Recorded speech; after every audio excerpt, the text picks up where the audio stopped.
So I understand that OB is a part of the medical chapters for the National Registry, but me personally, I always like separating OB as its own subject.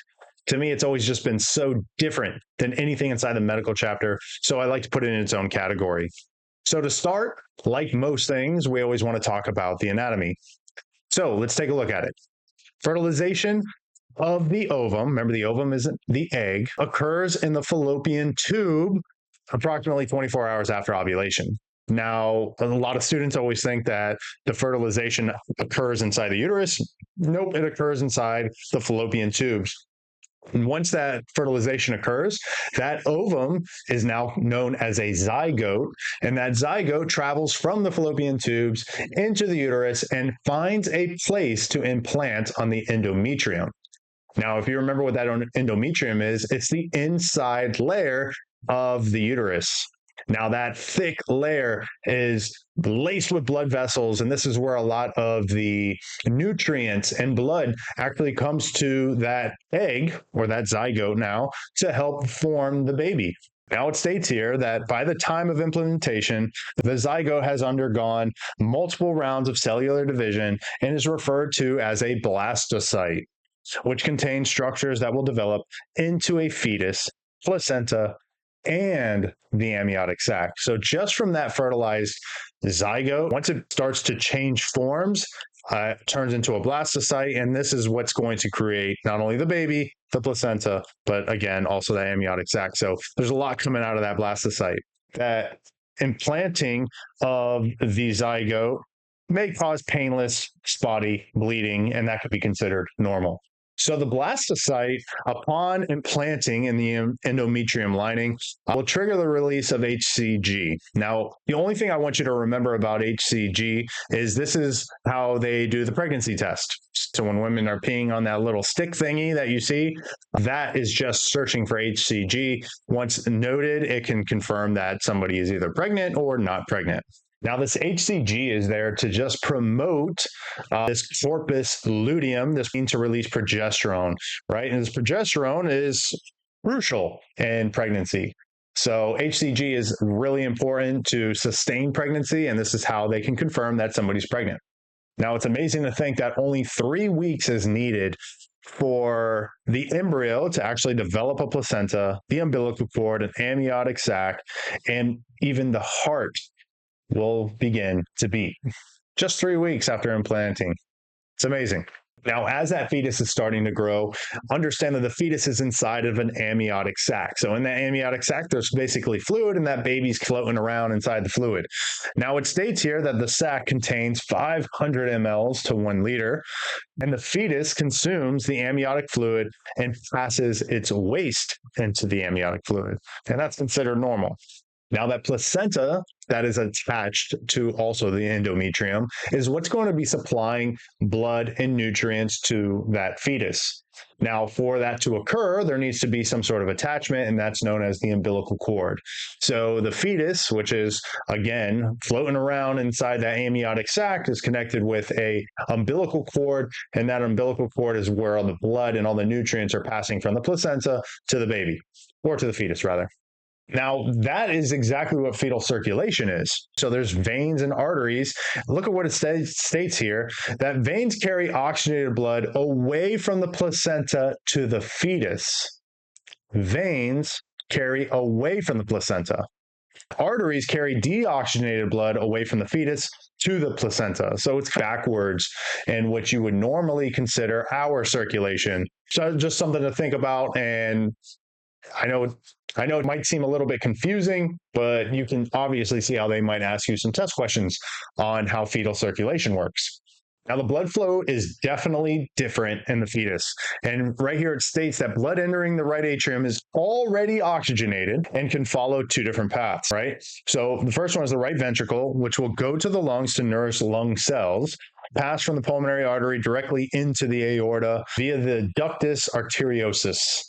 The foramen ovale, it can pass through the foramen ovale directly to the left atrium. So blood can go into both sides. It's nothing like our circulation. When the baby's in fetal circulation, blood just disperses differently within the heart till that baby actually goes into its own circulatory system, like you and me.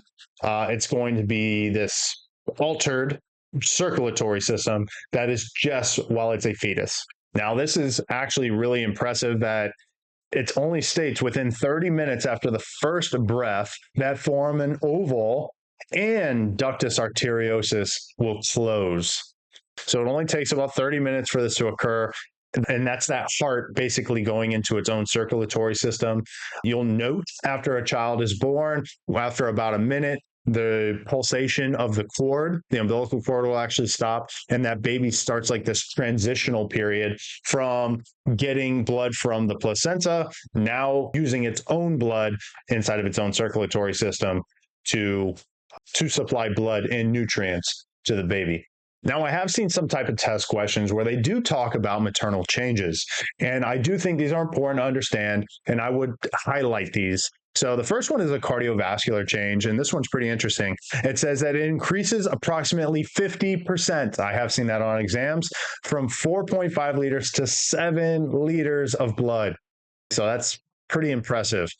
This increase will support the fetus, mother's kidneys, prepares for delivery, where the mother can lose, highlight this, 500 mLs during a vaginal delivery.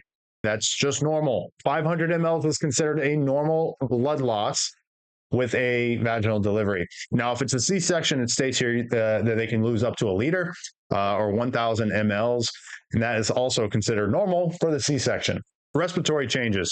In the heart, the size will increase by 10 to 15%. Cardiac output can increase by 40%, and the heart rate will increase by 20 beats per minute.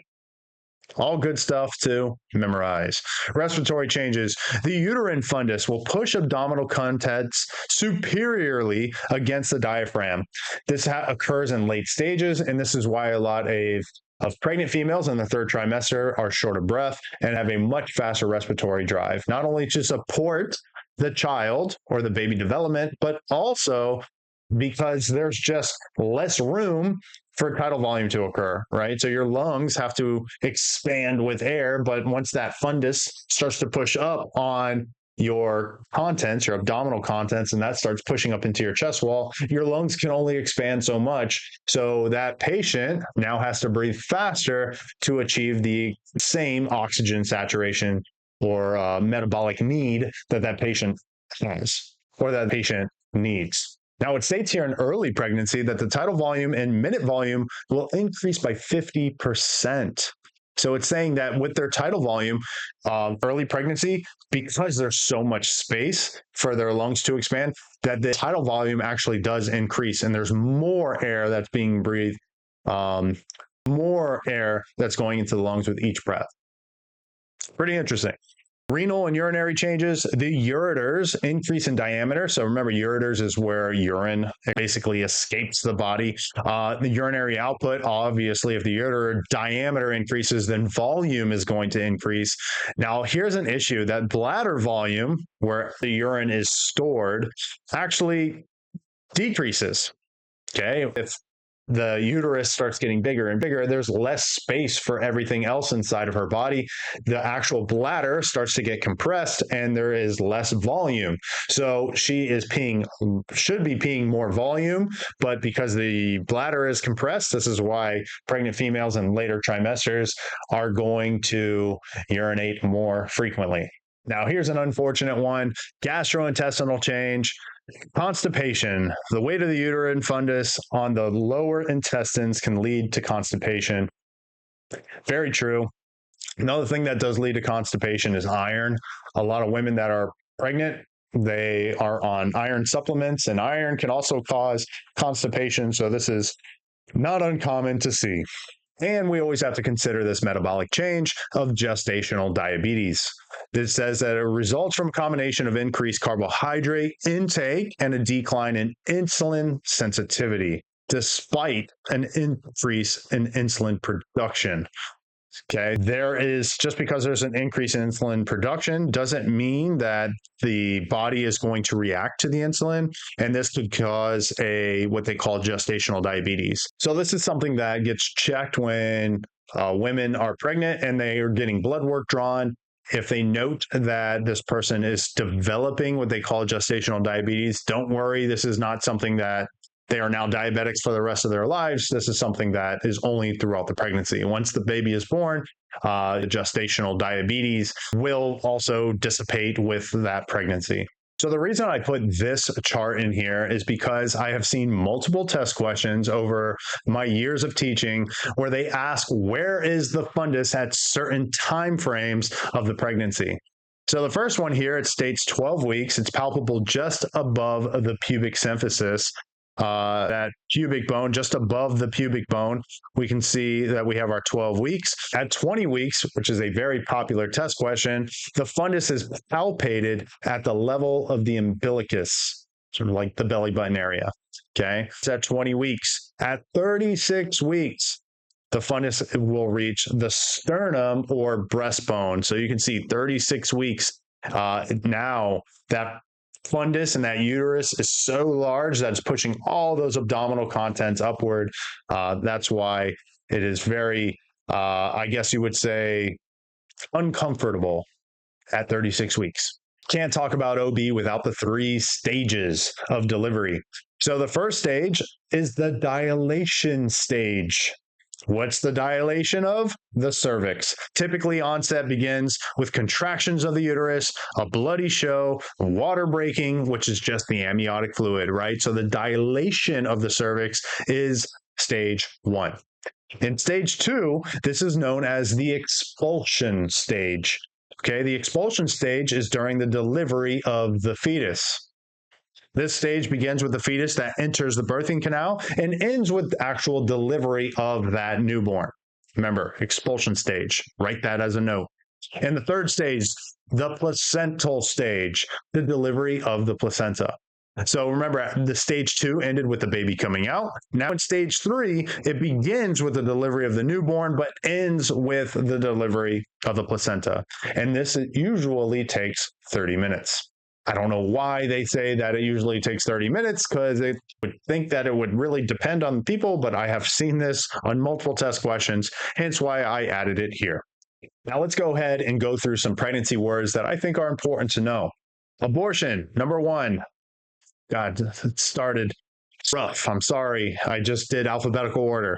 Okay, abortion, number of spontaneous or elective, either can be considered abortions. A spontaneous abortion is anything that is less than 20-week gestation. Spontaneous abortion, less than 20-week gestation. Write it down. Antepartum, something that occurs before delivery. Ante means before, partum, delivery. Know those. Grand multiparity, given birth more than 5 times. Grand multiparity. Gravidity, the number of times a person has been pregnant. Gravidity. We also call it gravida. You might have heard paragravida. That's what this is referring to. Whenever they use the term living, they're talking about the number of kids that mom has that are currently alive. Okay, multigravida, a female that has been pregnant more than once. Nulligravida, never been pregnant ever. Nulliparous, never has given birth. Parity, the number of births a person has had. Again, I mentioned paragravida. So I always say para-parent. How many number of births have you had? Not how many pregnancies have you had. Someone could have had multiple pregnancies, but they've only had, let's say, 1 child.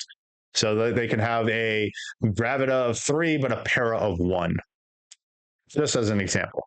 Post-term, pregnancy that extends beyond 42 completed weeks of gestation. Post-term. Post means after. Term means that normal pregnancy. Remember, we want to reach 40, usually the goal. Now, I understand some people have birthing plans where they want to reach 38, maybe 37, depending on what that OB doctor wants. But the goal of term should be to get as close to 40 as possible. Once you go past 42, you're now considered post-term. Postpartum, something that occurs after delivery. Preterm, a pregnancy that reaches 20 weeks but delivers before 37 completed weeks of gestation. 37 completed weeks. Premigravida, pregnant for the first time. And term, I mentioned earlier, pregnancy that delivers between 37 and 42. The goal is always 40. Now let's go ahead and start getting into some of the complications that we might see. Now these complications are considered antepartum. So if you remember what that means, this is before the delivery even occurs, right? So the first one we're going to talk about is supine hypotensive syndrome. This will occur in a woman, I'll read it out, occurs when a pregnant woman lies on her back, compressing the inferior vena cava, reducing venous return to the heart, leading to a decreased cardiac output and hypotension. The one thing I want you to note about supine hypotensive syndrome is this doesn't just happen with any pregnant female. This has to occur where that fetus is so big that there's enough weight to actually compress the inferior vena cava. This typically occurs after the 20-week gestational period. So after 20 weeks, that uterus is already pretty large. The baby has gotten some size. And if mom lays on her back, there's a chance that her blood pressure will drop. Signs and symptoms that we might note: dizziness, lightheadedness, hypotension, nausea, pallor, pale skin, right? Sweating, and fetal distress. So just so you know, fetal distress is any heart rate that is less than 120 beats per minute inside the uterus. Treatment: position her on her left side. We call this left lateral recumbent. Monitor the vital signs, provide oxygen, and transport to a medical facility if necessary. Now, one thing, too, that I want to mention with supine hypotensive syndrome is, can we place mom on a backboard, let's say, if there's a traumatic incident? Yeah, absolutely. We could always prop towels under the right-hand side of the board to allow mom's stomach to kind of like a guide to the left a little bit. Another thing we can do for that would be manually displace the uterus. How you would do that is you just take your hands, place it on her belly, and you would pull it to the left-hand side. This is also something that you might want to consider doing for CPR. If you've ever had to do CPR on a mother who was pregnant over 20-week gestation, and obviously you're doing CPR on her back, you might want to consider somebody manually displacing that abdomen during chest compression. Next one is hyperemesis gravidarum. Hyperemesis gravidarum is a severe form of nausea and vomiting during pregnancy, leading to dehydration, electrolyte imbalance, and weight loss. If you've ever heard of somebody who has morning sickness, this is those patients that have morning sickness with pregnancy, and some of them can get pretty severe. Okay, signs and symptoms: obviously persistent and severe nausea and vomiting, dehydration, weight loss, electrolyte imbalances, and ketonuria. Some signs and symptoms here: persistent and severe nausea and vomiting as expected, dehydration, weight loss, electrolyte imbalances, even ketonuria. So that's when you have like ketones inside your urine, as if they're trying to be on some sort of keto diet, right? Treatments: IV fluids for rehydration, electrolyte replacement, antiemetic medications, which I'm going to talk about, dietary modifications, and hospitalization in severe cases. Believe it or not, one of the great treatments that we can do for mom here for hyperemesis gravidarum is give Benadryl as an antiemetic. Okay, Benadryl, 25 to 50 milligrams, can be given to reduce vomiting and nausea. If you want to kind of stay away from Zofran, if you can, consider that when looking at the exam. So the interesting part about Zofran is that Zofran is not known to harm the fetus. So can it be given in pregnancy? It can, but that's going to be a doctor's decision. For EMS, we would always try Benadryl first. And if Benadryl is unsuccessful, then the doctor might make decisions to give Zofran or a different sort of antiemetic. Next one that we got to know about is preeclampsia. Now, this is a pregnancy complication characterized by high blood pressure. And take a look at that blood pressure, because it's important that you understand that one. 140/90 is clinical definition of hypertension, especially with pregnancy. Okay. Signs of damage to other organ systems, often to the liver and kidneys, typically occurring after 20 weeks gestation. 20 weeks. Remember that. Another thing it states here, severe preeclampsia is anything greater than 160 systolic and 110 diastolic. Typically in EMS, that's when we would consider really jumping on this for treatment-wise. Another thing that we need to consider is the signs and symptoms that the patient's experiencing. Just because I have a patient that has a blood pressure of 140/90 does not mean that I'm going to treat it for preeclampsia, especially if they're not showing signs and symptoms. Anybody's blood pressure can fluctuate at any point, especially for pregnancy. They want to try to keep it down.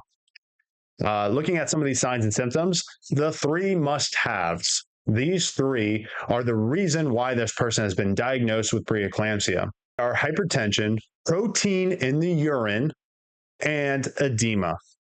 Those are the three.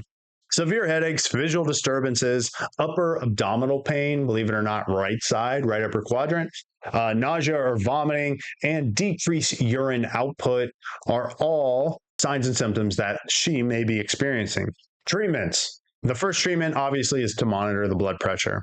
Administer antihypertensive medications and mag sulfate for seizure prevention.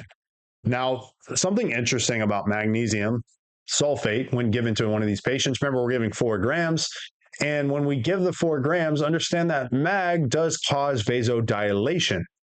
So with the vasodilation properties, we're expecting to see blood pressures drop. Now, as for antihypertensive medications, this is going to be strictly protocol driven.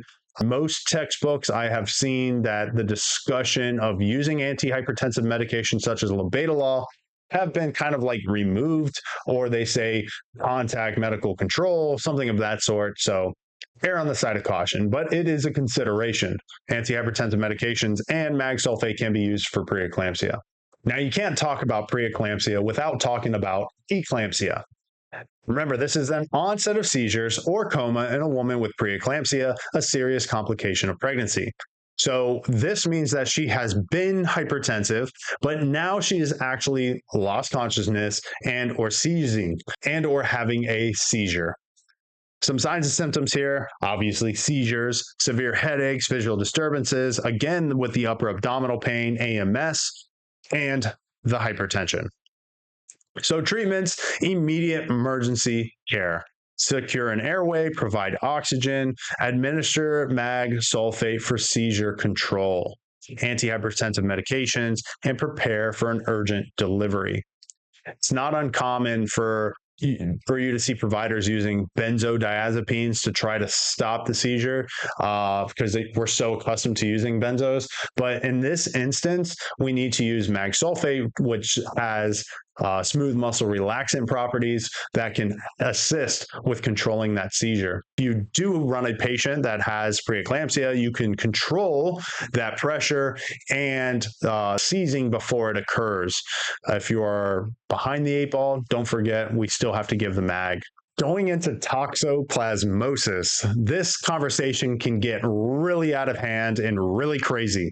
You're interested in learning a lot about this. There are some great YouTube videos and really interesting discussions, but let's look at what it states. It says it's an infection caused by a parasite is transmitted to the fetus if a woman contracts it during pregnancy, and this is found in kitty litter. You heard that right. This is found in kitty litter. This is why pregnant females are not supposed to be dealing with kitty litter while pregnant. Signs and symptoms, often asymptomatic to the mother, but may include mild flu-like symptoms.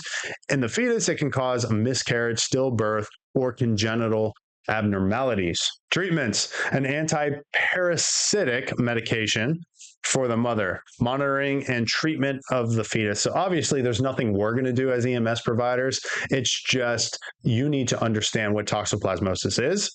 Okay, you might have heard something called like torch syndrome in the medical chapter, and that includes toxoplasmosis. And I think it's a benefit to know why they say that women aren't allowed to be near kitty litter.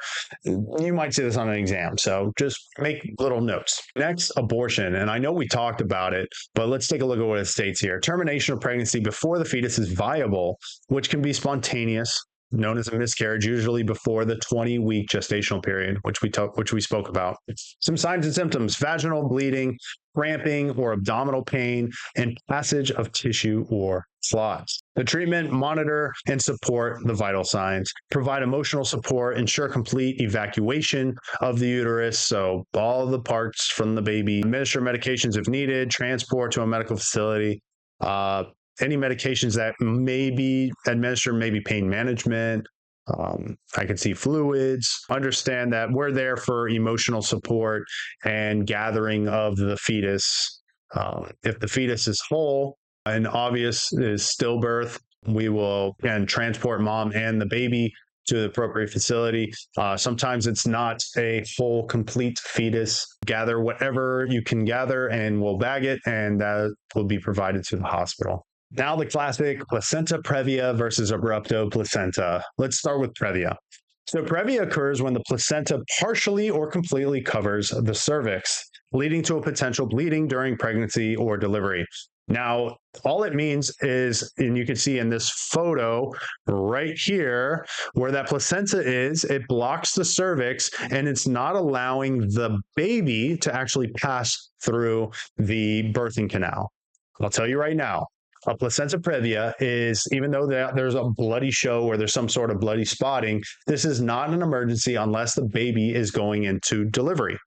So if the baby is starting to deliver and try to go into that birthing canal and is being blocked by the placenta, you can see how this is going to cause some complications and could even cause death to mom and or the baby. Some signs and symptoms. Please note these. First, painless vaginal bleeding, usually in the third trimester, and signs of fetal distress if bleeding is severe. So another thing I want to say about this painless vaginal bleeding is it's typically bright red. So bright red, painless bleeding. I want to know that when I sit for an exam, because those are the type of things that should jump out to you as a student to make the decision that this is previa versus abrupto. Let's look at the treatment. Monitor and support the patient's vitals, provide oxygen, avoid vaginal exams, and prepare for possible cesarean delivery if bleeding is significant. So more than likely, she's going to have to plan some sort of C-section with her OB with a placenta previa. Now, an abrupto placenta, this is much more severe and much more traumatic. Okay, this is a premature separation of the placenta from the uterine wall, which can comprise fetal oxygen and nutrient supply. So we can go ahead and go back to that photo and take a look at it there on the right-hand side. That placenta is literally tearing from the wall.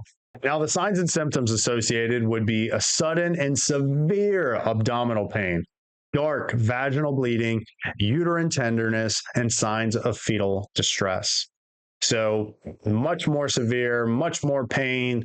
That is an abrupto placenta. Some treatments: immediate emergency care, monitor and support the vital signs, provide oxygen, prepare for an urgent delivery, and a couple things here that aren't being discussed in this treatment, but you can consider the use of TXA, tranexamic acid, or even whole blood. So if the patient loses enough blood, we might want to consider giving the patient blood. So something good to consider. Braxton Hicks contractions. These are irregular, non-labor contractions that occur as the uterus prepares for childbirth. They call them false contractions. Some signs and symptoms: irregular, painless contractions, no increase in intensity. Now, the big one here is that there is no increase in intensity or frequency, and no cervical dilation. So there's uterine contraction that's occurring, so that kind of like scares mom, but it's not like it gets shorter and shorter and shorter and it starts to hurt more, or it just stays the same intensity, and it's just a uterine contraction that's occurring, is known as Braxton Hicks. It's a false contraction. Treatments: reassure the patient, encourage hydration, suggest rest, positional changes, monitor for true labor signs. More than likely, what I've seen, at least out in the field, is we just take them to the OB. Yep, they're having contractions. They want to get a checkout from a doctor. Let's take a ride. Now, I know I already mentioned gestational diabetes. It states here, type of diabetes that develops during pregnancy, characterized by high blood glucose levels. Often asymptomatic, but may include an increase in thirst, frequent urination, fatigue, and recurrent infection. Okay, supportive care, monitor the glucose levels, dietary modifications, exercise, insulin therapy if needed. And like I said earlier, it subsides after delivery. So you can't talk OB without talking the delivery procedures. So let's go over them. First one, position the mother in a semi-Fowler's position with her knees drawn to her chest. Remember, the whole purpose of knees to chest is just to help open that birthing canal. Try to make it as wide as possible so we can try to make, it's not going to be effortless, but allow the anatomy to make it a little bit easier for the baby to come through. Once the infant has crowned, meaning you can see the top of the baby's head, apply gentle pressure to the newborn's head during a contraction to prevent an explosive delivery. We want a little bit of control. Usually if somebody has multi-para, like have multiple kids, we can expect that this delivery would be a little bit quicker. As the head emerges, it will typically twist toward the mother's left. Support the head carefully. If the bag of water has not ruptured, this is when we need to tear it. So the amniotic fluid should have ruptured. We call that the water breaking. If that never happened and the baby's coming out in this amniotic sac, once the crowning is occurring and the baby starts to come out, we need to tear that amniotic sac. Once the head's completely out, slip a finger down the neck and we're checking for a nucleus cord. Okay, remember this is an umbilical cord that wraps around the baby's neck. If we allow for the expulsion of the child, it will basically choke itself. So be careful. Do not allow that to happen. Reach down and we get one pass that we're allowed. It says if the cord is present, try to loosen it or loop it over the infant's head. If necessary, clamp the cord in two places and cut it. So again, you get one attempt. Reach down, grab that nucleus cord and try to lift it up and over. If it's too tight, or maybe there's multiple cords being wrapped around, maybe it's wrapped around multiple times, you might have to clamp, cut. Just be careful where you're cutting and do not cut the baby.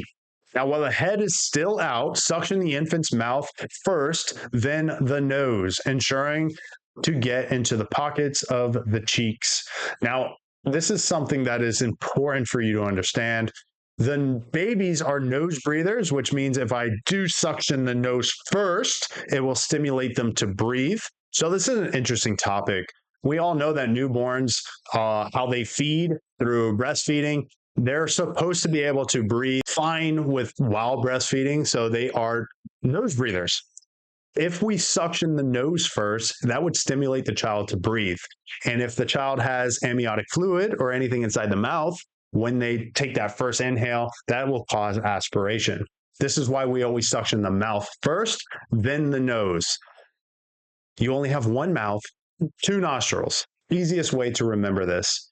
Suction one, then two. One mouth, two nostrils. Another thing I want you to understand is that the baby doesn't have to be fully out for the suctioning to occur. If the head is out and we're still waiting for the shoulders to pass, it is still okay to suction the mouth and then the nose. On the next contraction, gently guide the infant's top shoulder out by applying gentle downward traction. Once the top of the shoulder is free from the pubic bone, lift up on the infant's head to allow the lower shoulder now to come out. Once both shoulders pass through the birthing canal and out of the vagina, out comes the baby. So keep the infant at the same level or lower than the vagina until the cord is cut to prevent blood from flowing back into the placenta. Now, not too low. Understand, if you go too low from the vagina, then there's going to be blood that is flowing, more blood than normal will be flowing from the placenta into the baby. This will cause something called polycythemia, too many red blood cells. If you lift the baby too high above mom, then the blood is going to go from the baby back into the placenta, and now that baby is going to become anemic, too low of red blood cells. Now, while keeping the baby at the level of the vagina, we need to dry, warm, and stimulate for approximately 1 minute.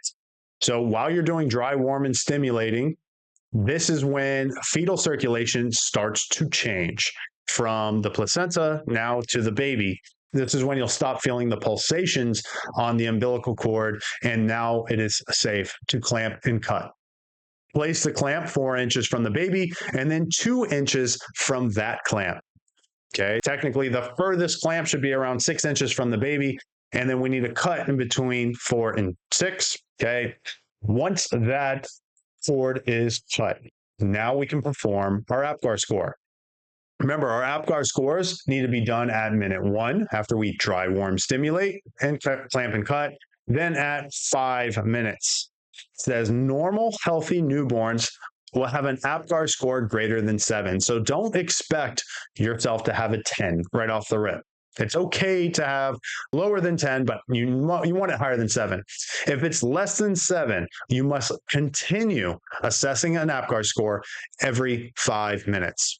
Now, APGAR scores are tough to memorize, so please take a look at this APGAR score, write it down. This needs to be part of your data dump. Okay. The highest score that they can get total is going to be a 10. The highest score per section is 2. So take a look at starting with appearance. Blue or pale, they call it central cyanosis, is going to be a 0 for appearance. If there is acrocyanosis just means that we have a blue extremities, but we have a pink core. So normal colored or normal toned core. That means that there's shunting of blood. That is a 1. That is very common in newborns. And then a completely normal color would be considered a 2. Pulse, no pulse, 0. Less than 100, 1. Greater than 100, 2. Grimace just means like trying to stimulate. So let's say you're flicking the child's feet. We expect there to be movement. The baby has very sensitive feet, so I'm expecting them to kick. If I'm flicking the feet and there is no response, that is a 0. If we only get some response, very minimal, that's a 1. If we get normal response, kicking, moving around, flailing, we call that vigorous. That is obviously going to be a 2. Activity, no activity at all, completely flaccid, that's a 0. Flexed limbs, we call it abnormal flexion, where the child is kind of like moving their arms. That is considered a 1. But if it's vigorous, meaning moving back and forth, that is a good sign, that is a 2. Respirations, obviously no respirations is bad. That is a 0. A weak whimper or a weak cry is considered a 1. A strong cry is considered a 2. Now, I know it doesn't state here on the APGAR score what a respiratory rate would be for that newborn, because remember, we're expecting to hear crying, and it's very hard to count respirations of a newborn if they're crying. So that is why they do not use numbers, but understand too that respiratory rates can go up to 60 breaths per minute. So a breath per second is considered normal in a newborn. All right, so now let's go ahead and get into perinatal complications. Now, a perinatal complication is anything that happens before and during the delivery. And the first one that we're going to talk about is premature rupture of membrane, or PROM. You can guess what that means, a premature rupture of the amniotic sac. Now, obviously, that amniotic sac, once it ruptures, that's supposed to start the labor process, and there should be contractions following and all this stuff. But in this instance, it just prematurely pops, and this can cause some issues. Let's take a look. Occurs when the amniotic sac breaks before labor begins, which can lead to an infection or complications if labor does not start soon after. Some signs and symptoms: sudden gush or steady leakage of fluid from the vagina before labor begins. Can also have a slight odor. Monitor for signs of an infection. Assess for fetal heart rate. Remember, we want it above 120. Encourage the patient to avoid activities that may introduce bacteria, and transport to a medical facility for further eval.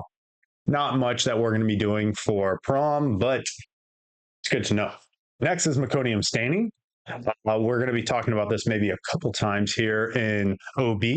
Now, it occurs when the fetus passes meconium, which is the baby's first stool, within the amniotic fluid, okay, which can indicate fetal distress and risk for aspiration during birth.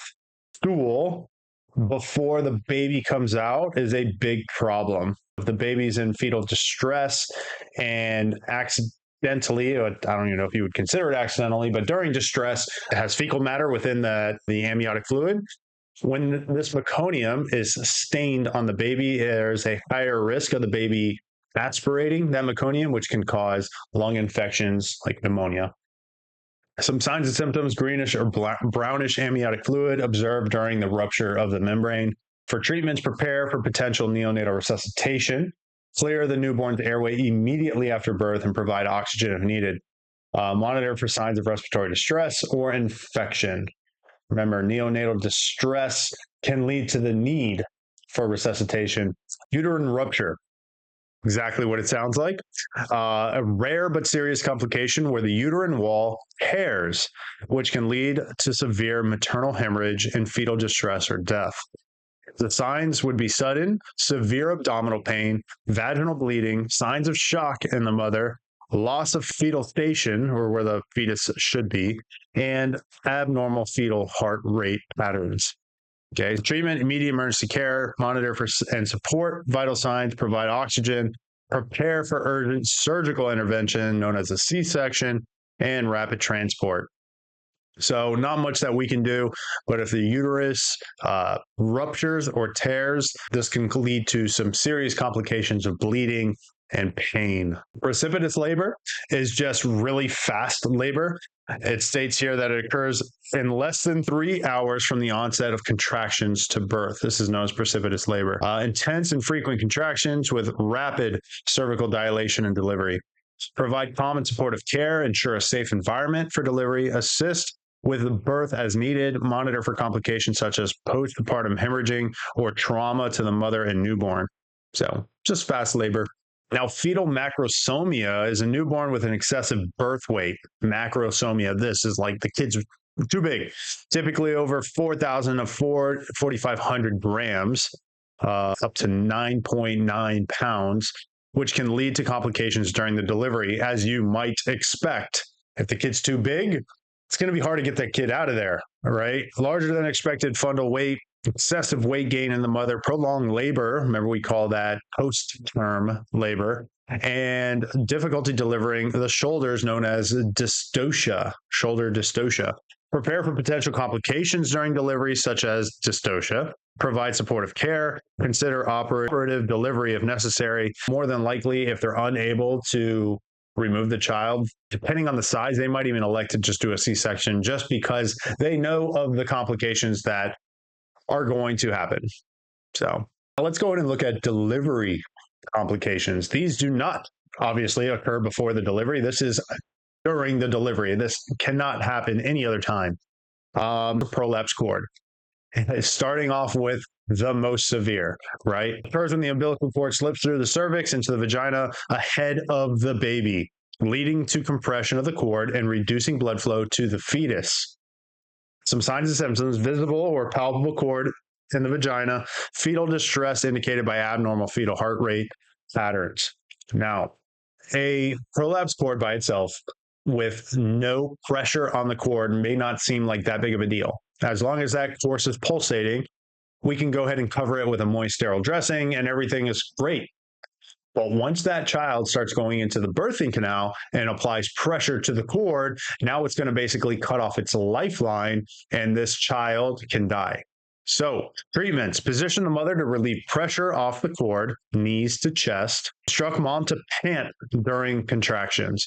Whenever we instruct mother to pant during contractions, it stops or slows down the delivery process.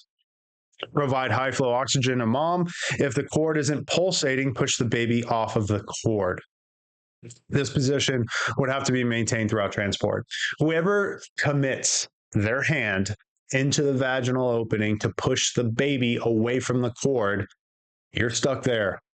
You ain't going nowhere. You're going to be a part of this delivery in the operating room, more than likely. So just be aware of that.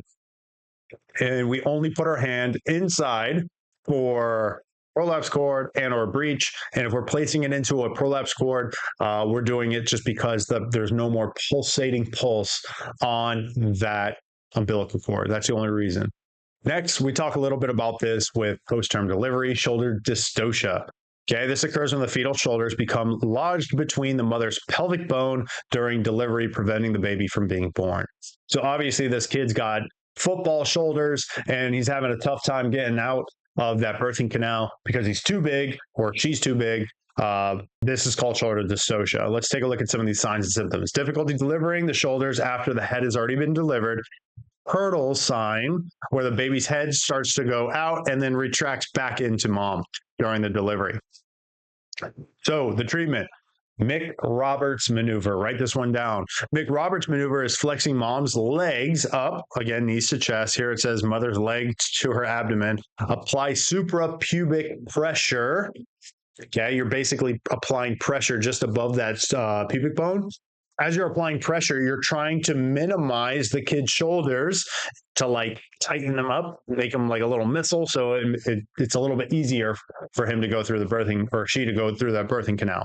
Consider additional maneuvers such as Rubin or Wood screw maneuver, and prepare for potential neonatal resuscitation and maternal complications such as hemorrhage if this delivery gets challenging, which it can absolutely with shoulder dystocia. Hopefully a Mick Roberts maneuver will work. Another one would be flipping them over and on all fours. There's different birthing positions, like it mentioned, that women can do to assist with making the birthing canal wider. Next one is breech presentation. Okay, it occurs when the fetus is positioned with the buttocks or feet first instead of the head down at the time of delivery. Now, by definition, a breech just means anything but the head and, coming through that birthing canal. Some signs and symptoms: fetal buttocks or feet presenting at the cervix, irregular fetal heart tone, confirmed with ultrasound. So hopefully, if you're ever dealing with a pregnancy patient who is about to deliver, they will know the position of the child before the delivery. Treatments: prepare for potential complications, provide supplemental oxygen or supplemental care, consider operative delivery such as a C-section if vaginal delivery is not safe. Now, the one thing I do want to mention to you, if you are to perform a breech delivery, a couple things need to be said. First, it's okay to use maternal contractions to push a breech presentation. Do we want to? No. Are we going to stop it? We could ask her to pant, knees to chest. We could do all that kind of stuff, but it may not stop the delivery. So if the delivery is happening, it's happening. What I don't want to see is you pulling traction on the child as they're coming out. The textbook basically explains that if the baby is coming out breech, it is best to create an airway. If there's a delay, I believe it's greater than 3 minutes, to add air into the birthing canal so the child can breathe if they start breathing inside of mom, because we don't want them to suffocate. And once those hips come out, it is said that you can go ahead and lift up the legs to try to assist with the delivery of the rest of the body. But what we don't want to do is start yanking on the kid's hips or anything like that. Now, a limb presentation, though it's technically breech, right? This is a limb coming out. Could be an arm, could be a leg. This is extremely dangerous. We do not want to ever deliver a limb presentation. It occurs when an arm or a leg of the fetus presents first instead of the head or buttocks. Visible, palpable fetal limb in the vagina, irregular fetal heart rate. Treatments: avoid attempting the delivery. Position the mother to prevent further descent of the limb. Provide high flow oxygen transport immediately. Again, ask mom to pant. Knees to chest. Ask her to pant, breathe like me. Someone needs to be coaching her. Do not let her deliver the baby. Now let's go in and take a look at a pulmonary embolism.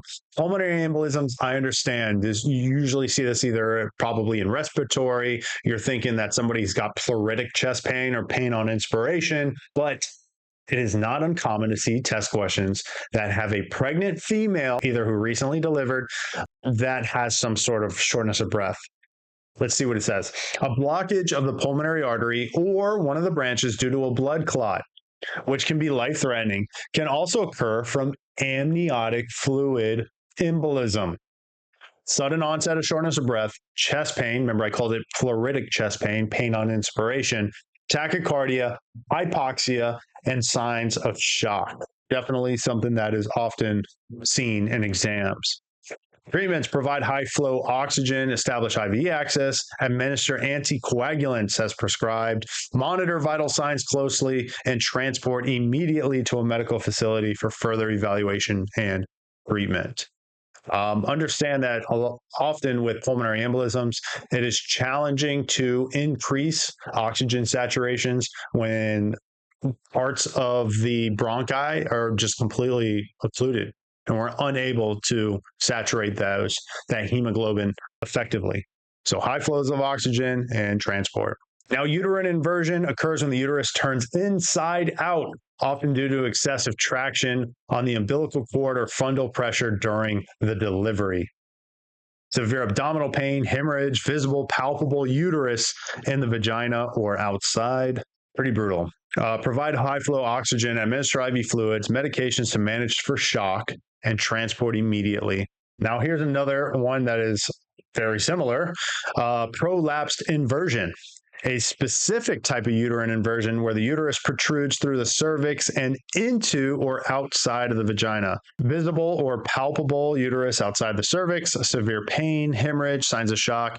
Manage shock with IV fluids and medications and transport immediately to a medical facility. So same as a uterine inversion. Postpartum hemorrhaging. Postpartum hemorrhage is excessive bleeding after childbirth, commonly caused by uterine atony, retained placental fragments, or trauma. Now, we mentioned earlier that bleeding postpartum is considered somewhat normal, right? Up to 500 mLs. So be mindful of that. Heavy vaginal bleeding, signs of hypovolemic shock, decreased blood pressure, increased heart rate, and pallor. So signs of shock are all signs that this is postpartum hemorrhage, and that needs to be controlled. Provide uterine massage to stimulate contraction. If you massage the fundus, it'll cause the uterus to contract. And think about how you control bleeding. You put pressure on it, right? So if you cause uterine contraction, it'll apply pressure to that hemorrhage, and hopefully it will tamponade or stop the bleed. Encourage skin to skin breastfeeding. Okay, by breastfeeding and skin to skin, this will cause the mother to create more hormones like pitocin or oxytocin.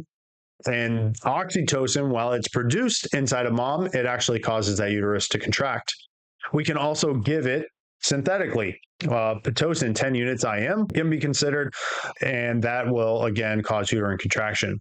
Transport immediately to a medical facility for further intervention and management. Remember, we do not put any sort of gauze or dressings inside the vagina or birthing canal. All we would do is place a pad on the outside to collect blood. But the main thing, again, skin to skin, pitocin, fundal massage. I did mention to you that we're going to go over neonatal resuscitation. This can be challenging for a lot of providers because this isn't something that we do often. It starts with suction, warm, dry, and stimulate. Remember, suction starts as soon as the head is visible and you're able to suction the mouth and then the nose. Once the baby's out, dry, warm, and stimulate for 1 minute.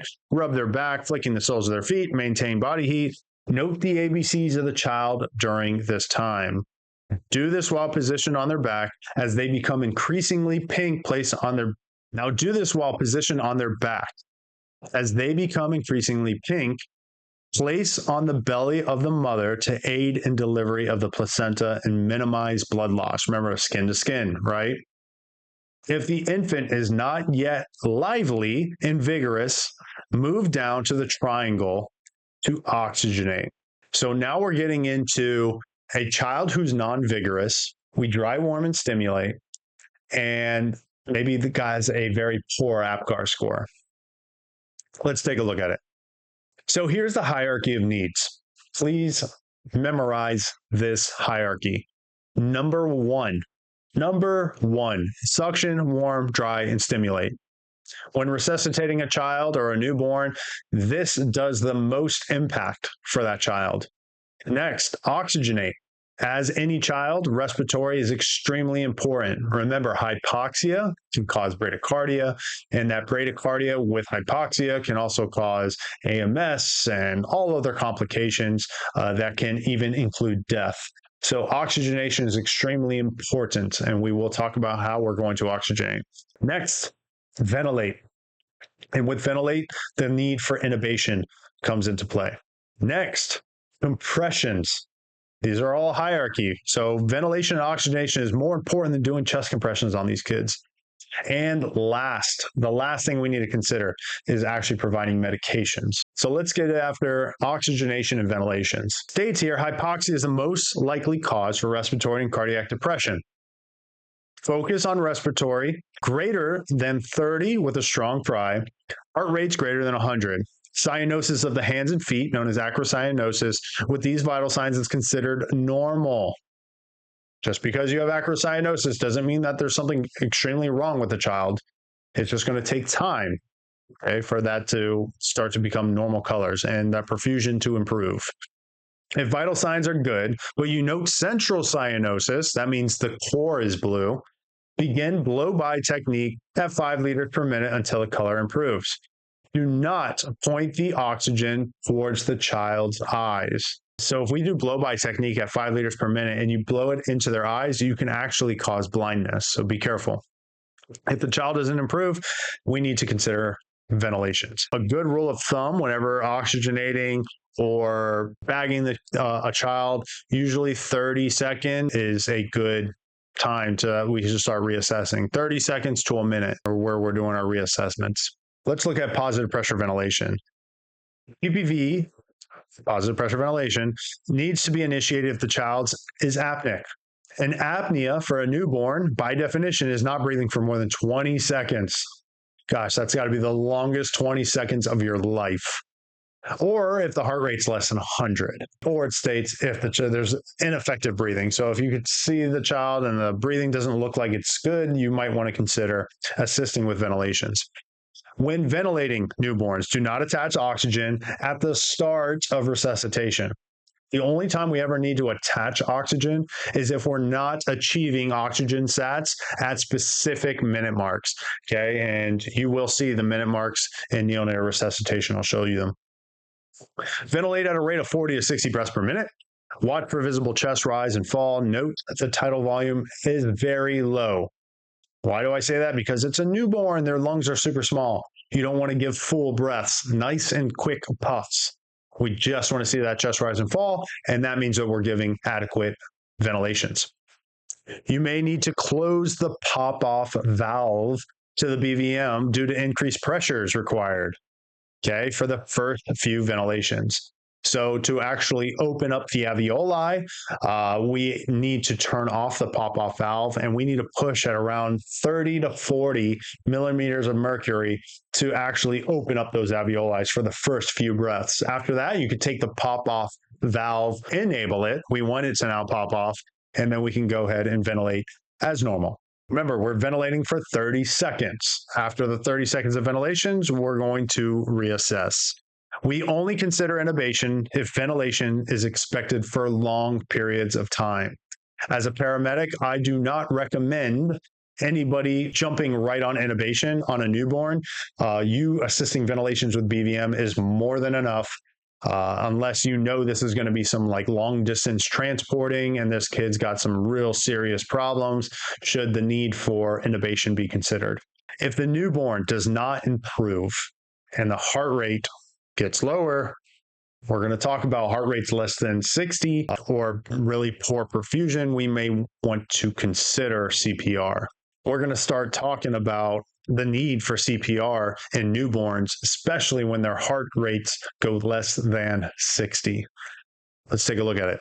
Starting off here with CPR is recommended on newborns that are pulseless with a heart rate less than 60, despite ventilating them for 30 seconds. It's always preferred that those ventilations were done in an ET tube because of the high chance of gastric distension. Now the ratio, 3-to-1. What does that mean? 90 chest compressions and 30 breaths. Oh my God, breathe. Oh my God, breathe. Oh my God, breathe. 3 chest compressions for every breath. Do this for 60 seconds. Then reassess. If the heart rate increases above 60, you can stop chest compressions. As long as it remains less than 60, we're continuing chest compressions at that ratio, 3-to-1. We only reassess after every 60 seconds or 1 minute. If the newborn's heart rate is greater than 60 but less than 100, we're going to continue ventilations. If the child remains pulseless or heart rate is less than 60, we need to consider medications. Now, I mentioned that medications are the last priority. And again, this means that we've ventilated, we've oxygenated, we've done chest compressions. Now we're down at the end. We're going to give some meds. It says it's rarely used. Most can be resuscitated with effective ventilatory support. Preferred IV site is the umbilical vein. The reason why IO is not the preferred site for a neonate or a newborn is because of their bone width. There's a higher likelihood that the needle or the IO will go straight through the bone and the medic will miss. Then obviously, once they start giving the medications, it's just going to be in the tissue. It's not actually going to be inside the bloodstream. So it states here for bradycardia, give epi 1 in 10,000 at 0.01 milligrams per kilogram every 3 to 5 minutes. Continue reassessing the heart rate every minute. Do not give naloxone to a newborn who was born from a mother with known history of narcotic abuse. This will cause withdrawals. Again, no Narcan to a baby who was born with a mother that abuses opioids. Now, what if she doesn't abuse opioids and it was a one-time use? Maybe for the delivery, something happened. Maybe it was a traumatic incident and somebody gave her morphine or fentanyl. It's okay at that point if you have to give Narcan to the baby. It's okay to do it if the mother is not an opioid abuser. But if mom's an opioid abuser and you give the child Narcan, the kid will go into automatic withdrawals, and that could be deadly for that child.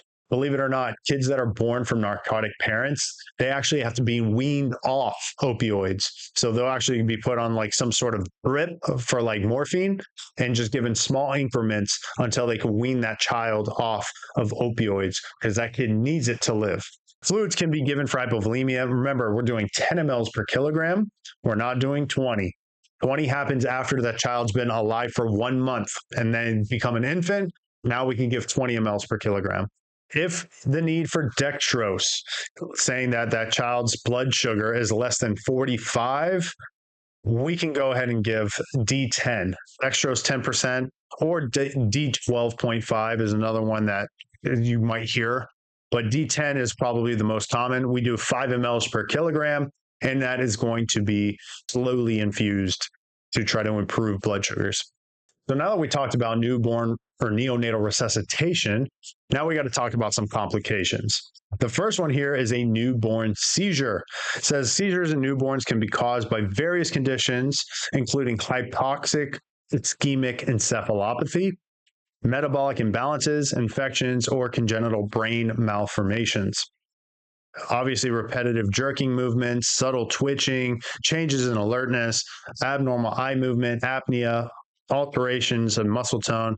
The main thing that I would want you to take away from seizures with very small children is how subtle they are. It could just be a simple twitch in one direction. It might be just eyes moving, maybe gaze that the child's doing. This could be considered a seizure with very small children.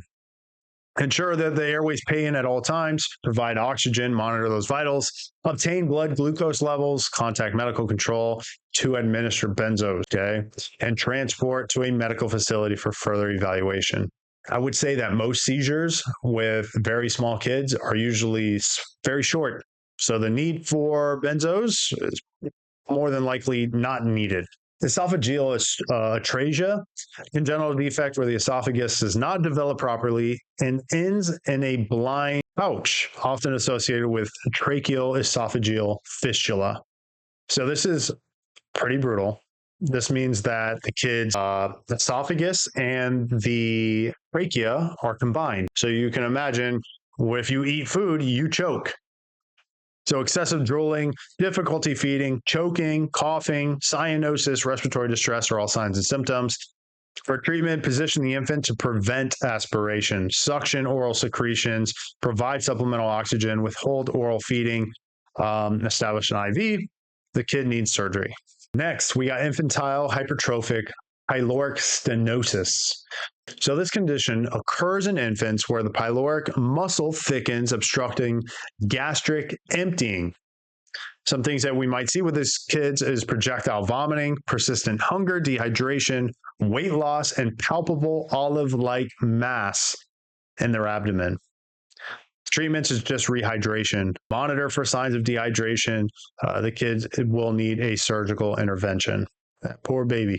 Intestinal atresia or stenosis. Stenosis is congenital condition where part of the intestine is absent or narrowed, right, leading to a bowel obstruction.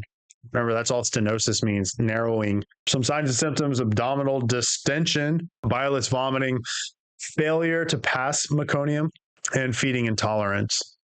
Some treatments: withholding oral feedings, providing IV fluids, dehydration, decompress the stomach with a nasogastric tube. That's what you see there in that photo. Monitor for signs of a bowel perforation and transport for more surgical evaluations and corrections. Not much that we can do as medics. Next, we have an intestinal malrotation. I'm sure you can already tell what is going on here.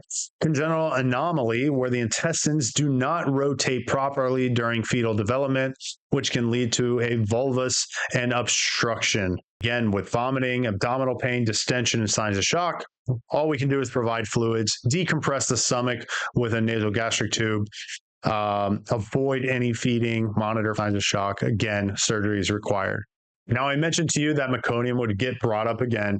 Remember, this is the first stool that the baby passes before the delivery, and it gets caught up in the amniotic fluid. The issue, again, is that the baby can inhale it, right? So greenish stained amniotic fluid that can cause respiratory distress, and meconium stained skin and nails. Ensure airway patency, provide suction if necessary. So again, we're going to deliver this baby like any other baby. Just because they're meconium stained doesn't mean anything's going to change yet. Kid comes out. Whenever the face comes out, we suction the mouth and the nose. We really want to try to get that meconium out from around that kid's airway. The kid's out. We can start dry, warm, and stimulating. It states, initiate positive pressure ventilation if the infant is not breathing adequately. PPV is not effective, then intubation is required with deep tracheal suctioning. We use something called a meconium aspirator, where you would intubate with a, obviously, ET tube, apply the meconium aspirator to the top, suction just to clear out those lungs. This is a very invasive procedure and not something that should be commonly done in a pre-hospital setting at all. And we should focus a lot more on proper ventilating and hopes that that will get that kid's respiratory drive kicked back on. And the need for suctioning, deep tracheal suctioning, should not hopefully be required. But it's saying if PPV is not effective, you're unable to ventilate, then we're going to perform deep tracheal suctioning. Monitor for oxygen sat, provide respiratory support as needed. Pierre-Robin syndrome, congenital condition characterized by a small lower jaw. Okay, so like the kid's got no jaw. You could go ahead and put in Pierre-Robin syndrome in like a Google search and look at the images. Tongue that falls back into the throat and airway obstruction. This child can appear with difficulty breathing, feeding difficulties, choking, and apnea. Position the infant to maintain an open airway, prone or side lying, provide supplemental oxygen, consider airway adjuncts as necessary, and monitor for distress. Again, this is another instance where that child will need surgery. Atresia, congenital blockage of nasal passages due to the bony or membranous obstruction, which can be unilateral or bilateral. So you can imagine there's going to be some difficulty with breathing because they need to breathe with their nose. So shortness of breath, cyanosis that improves with crying. That's interesting. Noisy breathing and feeding difficulties. Obviously, because the kid needs to breathe while he or she feeds, but can't breathe adequately through their nose. Maintain airway patency. Use an oral airway if necessary. Provide oxygen. Monitor respiratory status and transport, again, for more surgical interventions. We're getting close to the end, guys. Stay with me. We only got a couple more. Diaphragmatic herniation, congenital defect where abdominal organs herniate into the chest cavity through a defect in the diaphragm, impairing lung development and function. You can see it in that photo right there. The sphincter of that your esophagus travels through into your stomach. Maybe that gets a little bit wider, too wide, and then that stomach content starts to protrude through that sphincter, becomes a big problem. Okay, some signs and symptoms, respiratory distress, because now we get stomach contents in the chest. Okay, so now it's taking up space where the lungs need to expand. So respiratory distress, scaphoid abdomen. A scaphoid abdomen is a concaved abdomen. Remember, abdomen, especially in babies, should be round, should look more distended. Okay, but if it's scaphoid, meaning concave, big problem. Decreased breath sounds of the affected side. It is not uncommon to see in tests that they say bowel sounds are heard in the chest. So if you're listening to lung sounds and they say you hear bowel sounds, that's a diaphragmatic herniation. Treatments: position the infant with the head elevated. We want to use gravity to try to get those stomach contents down. Provide supplemental oxygen, PPV via intubation, not BVM. Obviously, we're going to use a BVM with the tube, but if you do not intubate and you just provide positive pressure ventilations with a mask, the issue with that is some of that air is going to go into the stomach. If we inflate the stomach, remember the stomach's inside the chest wall, so the air is not going into the lungs. Some of it would go into the lungs, but some of it will also go into that stomach, making the stomach bigger, thus reducing the amount of space in the chest wall. So make sure you intubate. Establish an IV access, monitor for vital signs, transport urgently, and guess what? The kid needs surgery. Spina bifida, a neural tube defect where the spine and spinal cord do not form properly, leading to a very varying degree of disability. And in that photo, you can see there, that is the meninges coming out of the child's back, exposed, right? Signs and symptoms: visible spinal defect, sac-like protrusion on the back, neurological deficits, possible hydrocephalus. Protect the exposed spinal cord with moist, sterile dressings. Position the infant prone. Monitor for signs of an infection. Provide support. And guess what? Surgical intervention. Last one that we're going to talk about is Omphalocele. I know it's a crazy name. This is a congenital defect where abdominal organs herniate into the umbilical cord covered by a membrane. A visible sac of the umbilicus containing abdominal organs, feeding intolerance, and possible respiratory distress. Treatments: protect the sac again with moist, sterile dressings, maintain body temperature, provide IV fluids to prevent dehydration, monitor for signs of an infection, and guess what? Surgery. The last thing I want to show you guys on this lecture is the targeted SpO2 after birth. I mentioned to you that I would show you. 1 minute after birth, it is completely normal to see 60 to 65% SpO2. Completely normal. Up to 10 minutes it should take for you to get to a 95 O2 sat. Understanding that every single time, look at how they're moving up. 60 to 65, 65 to 70, 70 to 75. So they go up by 5% every minute. If you're unable to achieve these percents per minute, you are allowed to provide oxygen to newborns. If it is taking a little bit of time, just remember, it starts at 60. 60 to 65 is minute number 1. So try to calculate how many minutes after the delivery to see if the baby is at the projected SpO2 that they need to be at. If they're not, again, provide oxygen. I hope this lecture helped. See you on the next one.